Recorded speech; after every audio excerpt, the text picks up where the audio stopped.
Presidents Verheyen and President López Aguilar, honorable members, this is a very special moment for me. It is an emotional moment. Over the last 30 years, on countless occasions, I have had the chance to sit in a number of committees and bodies of this institution, first as a junior official, then as a manager, and later as member of the European Parliament. But the magnitude of me sitting now in front of you as Vice President designate, seeking for your confidence and trust to implement a program for the next 5 years together with you, is truly humbling.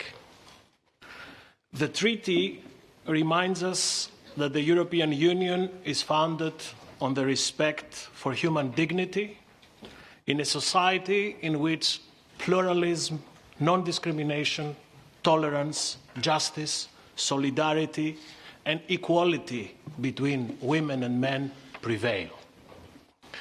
In doing so, the treaty for me very clearly defines my mission as Vice President. The portfolio responsibilities attributed to me range from education, culture, employment, security, migration, to health and equality.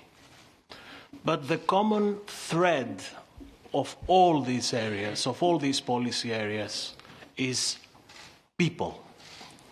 Defending the simple but essential premise that everybody matters, that none should be left behind, and that all should have access to the same rights, securities, and opportunities.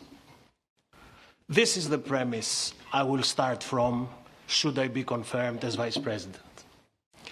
I see my coordinating role as bringing a significant added value in 3 main areas on which I will concentrate these short introductory remarks.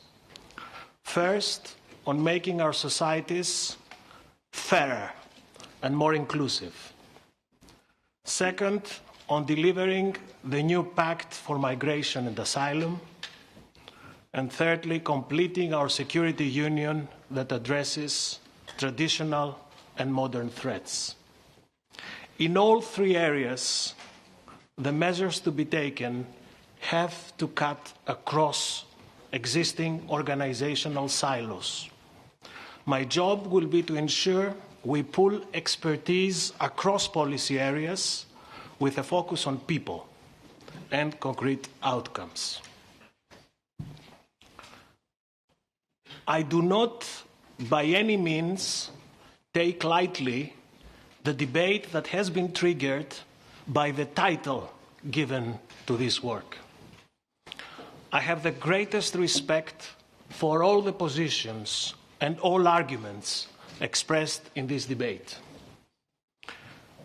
Shakespeare would have us believe that a rose by any other name would smell as sweet. But names are important because they give things meaning.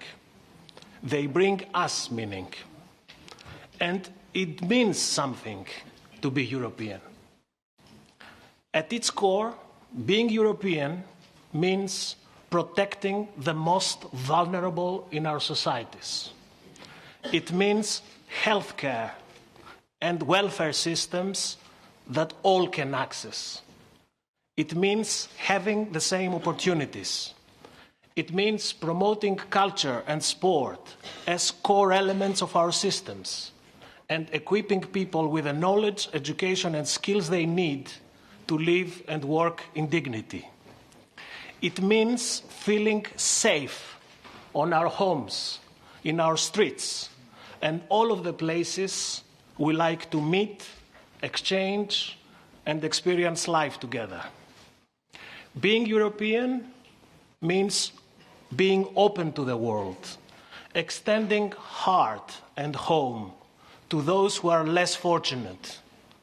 It means standing up for these values, for these rights, for these principles across the globe. Being European means peace, freedom, equality, democracy, and respect for human dignity. On a very personal note, being European for me has meant living a European life, raising a European family, and dedicating 30 years of my life to European public service. I am nothing if not for Europe. I am proud to be European, and all the more so for having been given the unique opportunity to serve our Union. Honourable members, your committees represented here today serve as drivers in making our societies more inclusive and more resilient. And I believe that together we can build a future based on access and opportunities for all. Let me start with the first chapter of these remarks, making our societies fairer and more inclusive. We are known as societies that protect the most vulnerable in our midst, and I want this to be true across the board. If confirmed, I will use the cross-cutting portfolio attributed to me to promote a comprehensive approach when it comes to inclusion and integration. The establishment of a European Pillar of Social Rights has been a landmark development, but we must now make sure that all these rights and principles are brought to life in practice. One of my first tasks, my main tasks, will be to ensure that the future European Social Fund Plus fosters social inclusion, supports those most in need, and helps enhance labour mobility across the EU. We need to equip our youth with the right skills to thrive in a changing world of work. We will work to make the European education area a reality and incentivize member states to reform and modernize their education and training systems, including in digital learning. I will ensure we use the Erasmus+, the Discover EU, and the European Solidarity Corps programs to empower our youth and offer new mobility opportunities. To help ensure that no child is left behind, we shall introduce a European Child Guarantee to ensure children at risk of poverty or exclusion have access to most basic rights like healthcare and education. This is an idea born precisely in this Parliament, and we will honour this pledge.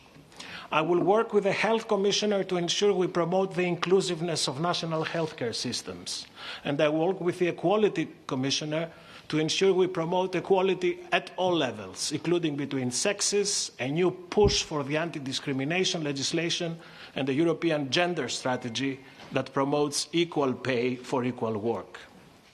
This new drive for inclusion across all spheres must include a strong and renewed push to further the integration of third country nationals.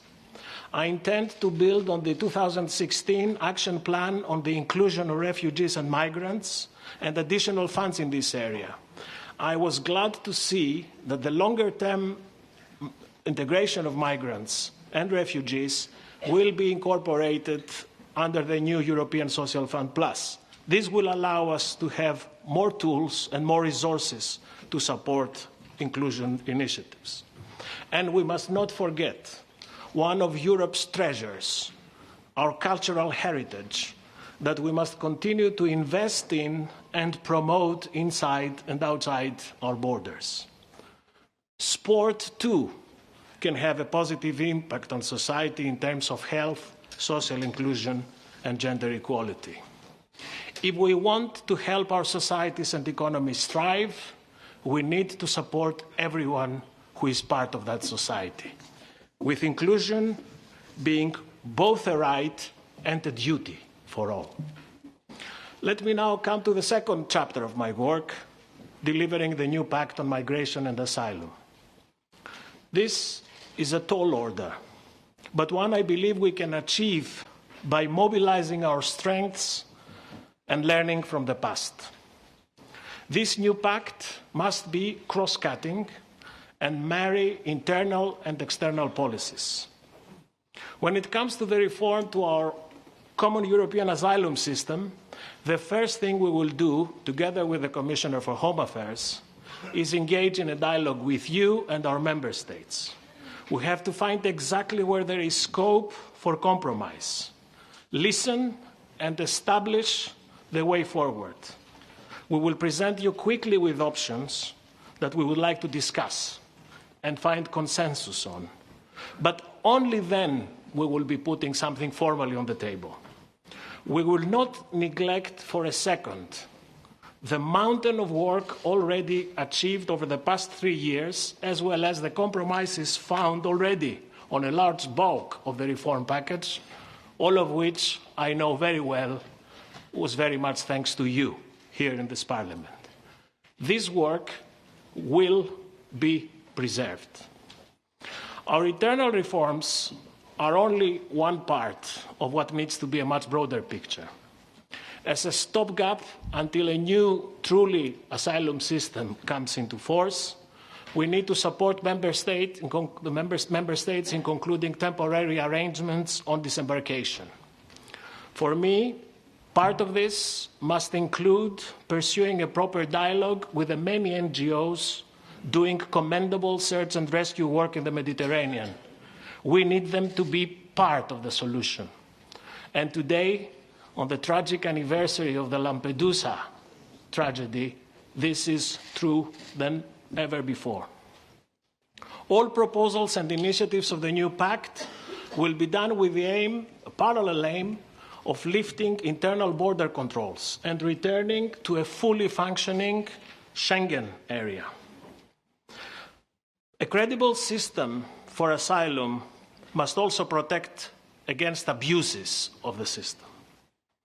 I will lead a renewed drive to set up returns of those with no right to stay, firstly by completing the reform of our EU internal rules on return, and secondly by concluding readmission agreements and arrangements with priority countries of transit and origin. It is now high time to use all tools at our disposal in support of our priorities in the area. And finally, building on pilot projects on legal migration, which are underway, I will promote modern and targeted legal migration schemes that respond to the needs of the EU economy, labour market and demographic challenges. And we will ensure that humanitarian corridors are set up along the model of the emergency transit mechanisms to Niger and now also to Rwanda. Finally, moving on to my responsibilities regarding our security union. The values that we stand for must not only be championed, but also secured against what challenges them. This is the same union that sets world standards on data protection and privacy. And I'm very conscious that my role is also to ensure that whatever we do in security respects fundamental rights. The respect of fundamental rights needs to be designed into policies from the start. This will also guide my work in implementing the interoperability proposals, which will be particularly important as we move to launch our new information systems. I will place a relentless emphasis on implementation of what we have collectively agreed. I will promote a coordinated approach to protecting Europeans online through the adoption of our terrorist online content proposal, by inputting the Digital Services Act to come, and by investing in the work of the EU Internet Forum. I will use any possibility I have to build the EU's resilience and response to hybrid threats which threaten our systems and our very democracies. Mesdames et Messieurs les députés, je siégeais en tant que membre de cette Assemblée et je sais pertinemment que le cœur de la démocratie européenne réside ici.